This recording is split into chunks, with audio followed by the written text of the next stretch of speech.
সূরা হজ আয়াত নাম্বার 27।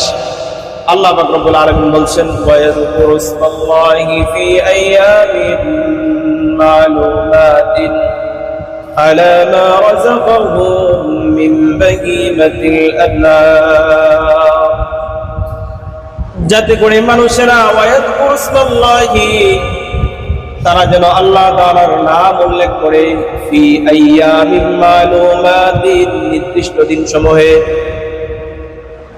আলা মা রাযাকাহুম মিন বাহিমাতিল আনআম, আমি তাদেরকে যে রিজিক দান করেছি সেই রিজিকের বিনিময়ে, মিন বাহিমাতিল আনআম, চতুষ্প জন্তুর উপরে যেন তারা আল্লাহ তাআলার নাম নেয়, আল্লাহ তাআলার নাম উল্লেখ করে যখন চতুষ্প জন্তুগুলো তারা জবেহ করবে।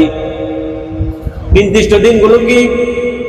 নির্দিষ্ট দিন হচ্ছে 10 জিলহজ, 11 জিলহজ, 12 জিলহজ, 3 দিন, আইয়ামিন মালুমাত, নির্দিষ্ট দিন। এই 3 দিনের ভিতরে আপনার আমার জন্য কুরবানি করার অনুমতি আছে। আর এই কুরবানিকে আল্লাহ পাক রব্বুল আলামিন বলেছেন, ওয়ায়াযকুরু ইসমাল্লাহি ফি আইয়ামিন মালুমাতিন আলা মা রাযাকাহুম মিন বাহিমাতিল আনআম,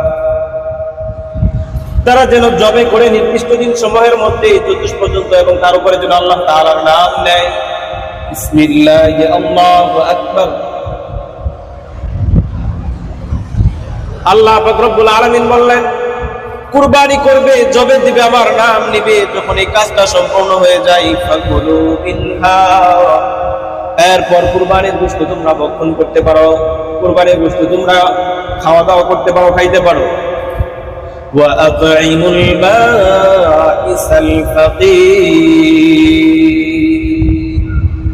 শুধু একা একা খেও না, তোমার উপর আল্লাহ যেমন ইহসান করেছে, তুমিও মানুষের উপর ইহসান করো।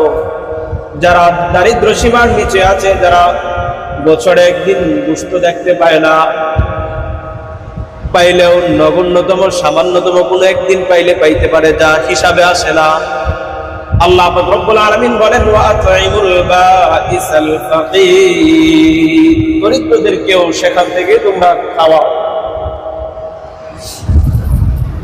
আল্লাহ তাআলা আমাদেরকে এই কুরবানির যে মহত্বটা ধারণ করার তৌফিক দান করুন।